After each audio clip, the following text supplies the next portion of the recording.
Happy Saturday. So, today my topic of discussion is sexual objectification in the media and how that impacts intimacy and relationships. And I'm going to tell you about my own experience, but I just want to say the media now is way worse than things were when I was young. So, the big picture here is that the information, okay, so by the way, the subconscious is a sponge, and uh, the subconscious will pick up on all the information in your environment. And your conscious is like the guardian or the steward, but the conscious mind can't focus on all the information in the environment. So the conscious mind focuses selectively, and that which we focus on and we discern, we can allow to be imprinted into the subconscious in the discerned way, in a way that's wholesome and healthy for us. But those things that we don't know how to deal with our conscious mind, or that we that escape our notice, are imprinted into the subconscious the way they land, without any discernment to reframe them in a healthy way. So, sexual objectification of women specifically is what I'm focusing on today in the media. Is it's everywhere. It's everywhere. And that imprints into both the subconscious of women and the subconscious of men. So my own experience of this, many, many years ago, more than you probably think, when I was 10 or 11 years old, I was walking in the woods with my friend, and we ran across a Penthouse magazine that someone had left next to a boulder in the woods. And she wanted to look at the magazine. I wasn't particularly in favor of it, but at that time in my life, and for many years after, I was generally a passive passenger trying to be nice. So as a passive passenger, I found myself looking at this Penthouse magazine. And I had a mixture of feelings. Particularly, there was one image of a buxom bleach blonde with pearls between her large breasts, looking like she wanted to be treated as a sexual object. And she felt pleasure, and she felt power. This is what I was feeling through the image. And it felt dark to me. It felt confusing, and it disturbed me for quite a while at that young age. That I recognize now was a trauma, a very small trauma. I mean, small because it's not like, I don't know, why do I call it small? The reason I recognize it as a trauma is because the image is burned into my memory in crystal clear detail. That's one of the signs of trauma. And so anyway, that happened, and that information was laid down in my psyche. And then over the years after that, I experienced general sexual objectification of women in the media, in movies, in commercials, in magazines, whatever. I don't remember any of it because it was just all general information. But as I started to grow into the age of romantic interest, I was trying to wrap my mind around how this works. And I had this idea that came from the information in my subconscious that sex is about using. Sex is a way to get love, to be used as a sexual object is what I need to do in order to be loved. And I I don't I don't want to go into like I want to say there are no victims, okay? I know that can raise questions like criminal situations, and I don't want to go there because I don't want to blame the victims of criminal situations for the situation they were in. But I recognize that I attracted to myself men that were boys. I don't know, what do you call them when they're teenagers? That's where we started. um, Young men and men later on who believed that they had a sexual need that they could apply pressure to try to fulfill. They thought that was an okay way to relate to a woman. Now, from the perspective that I hold now, I understand that women are not the only people who are being programmed by the sexual objectification presented in the media. Men are also being programmed. And so if you look at movies, I even saw, I didn't watch the whole movie, but I watched a clip from a more recent movie. There was so much violence. And then there were women wearing like nothing, wearing like bikinis as though that's normal everyday garb.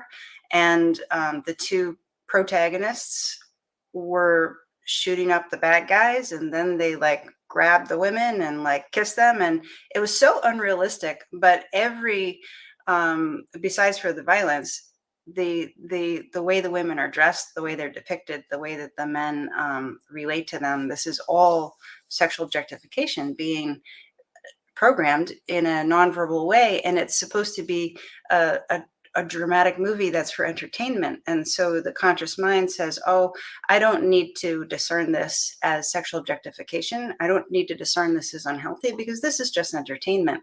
And so it's allowed to slip into the subconscious that this is the way men and women relate. So men want to emulate the big guy who is strong and tough, and they unless they are growth minded and paying attention and sensitive, well, these things desensitize people. So if you allow yourself to be desensitized, I think that young men are given the subconscious programming to believe that they should be able to get sex from women.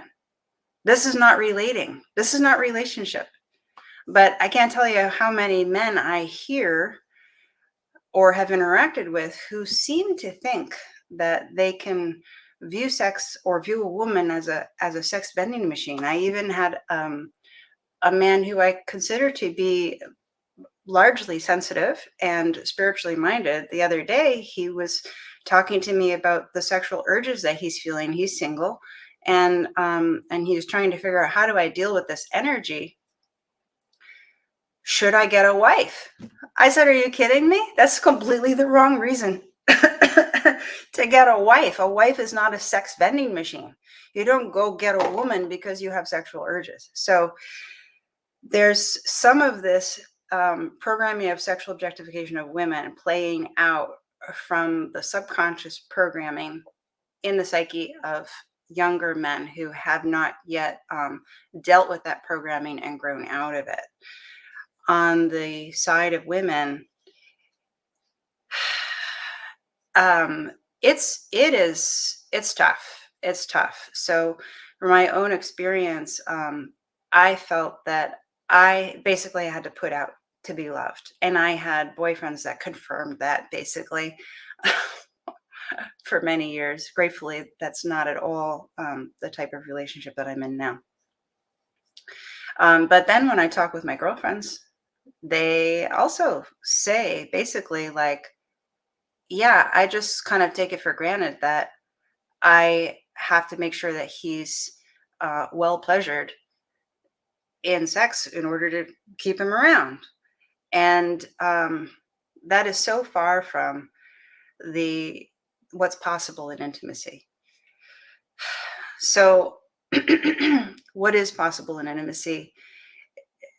Sex can be sacred when both people come from a connection with divine love inside themselves, come from a place of being absolutely present with no agenda to try to get something or take something, no idea of what should happen, just feeling each other, And when it comes to the trauma that speaking from my own experience, and I know that this affects a lot of women because it's present in the women, most of the women that I speak with. Um, Before I was able to be present in intimacy, um, before I was able to actually feel that sex is about love and not about using, I needed to experience. So there's two domains of healing. One, we do our own work. Yes, absolutely, we do our own work. And I had to do my own work looking at um, what I believed about love and what I believed about sex, and trying to untangle the trauma and the poor programming that had made it into my subconscious. But some of that we can't work out alone. We have to work it out in relationship, because what happened for me in so many relationships was that I tried to believe that sex was about love. And then my boyfriend put pressure on me because he needed to use me. And I I know that using is a strong word when you're in a consensual relationship, but it's also true. If you get really honest, um, people do use people in even in their relationships to get what they feel like they need. And that doesn't feel loving in the heart of it.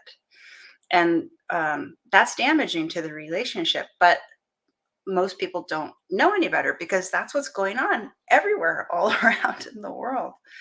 So for me, what I really needed was I needed to know that even if I say no, my boyfriend is still going to love me.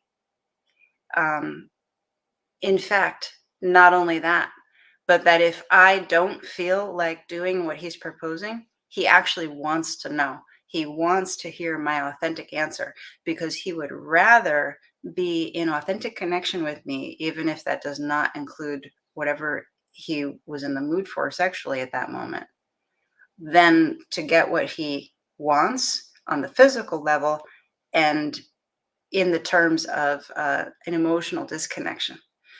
So it was really scary for me to be honest about what I don't want to do, because I had so many years of what I call sexual survival skills, where was disconnected from myself, but I was trying to secure love with my boyfriend. And so I did what I thought he wanted me to do. And that was a strong program. Like I had reinforced that behavioral pattern in myself for years. So it was really, really hard. The other thing that I really needed was I needed some time to just be held and not propositioned for the next step. Just held and feeling the energy of love and intimacy with no expectations, no agenda, no, is this going to turn into something sexual? And I cried and cried and cried and cried and cried in that embrace. Um,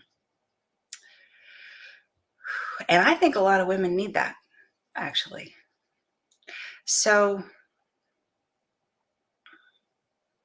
I guess that's really what I wanted to say about this topic. And I would love to invite you to share what your thoughts or your feelings are about this. It's possible that some of the points that I've made really need to be handled with a little more nuance. There's so many factors to this topic, and I just stayed true to what I felt most emotionally connected with today to guide my way through this topic. But it is a big topic and a deep topic, and has a lot of nuance to it that I'm sure I haven't touched on all those nuances in these 14 and a half minutes so far. So anything that you have on your mind about this, please feel free to share in the comments or even DM me, because I would love to clarify anything about this. It's really it's an important area of sensitivity and healing for couples to be aware of, to take their intimacy to the next level. And I actually ended up talking about it because of a woman that I interacted with who's not feeling any sexual desire at all for her husband, and she's afraid to tell him, and she says he feels entitled to sex, and they're still having sex even though she doesn't feel like it at all. That's such a broken um, dynamic in their intimacy. Whereas compare that to where there's absolutely no pressure to have sex, but there's really deep energetic intimacy, and the sexual passion actually flows really naturally and a heck of a lot more often, and even crescendos in uh, honestly like a sacred experience. I have felt when I felt completely free to be myself and no pressure in sexual connection, I actually felt uh, my own voice, that I could express what I'm feeling like doing and connecting with my partner. And then I felt the presence of God in me, moving me in passion to express in the joy of the sexual play with my partner. That was mind blowing. I mean, that is amazing. And the experience after that is like a total rejuvenation of the entire body and heart and soul. I believe that sacred sex is part of our health program. But what we are programmed, the way that we're programmed by the media and our society to relate between men and women is so far from what sacred sex is. So it's really important to understand this and to go through the steps of healing with your partner.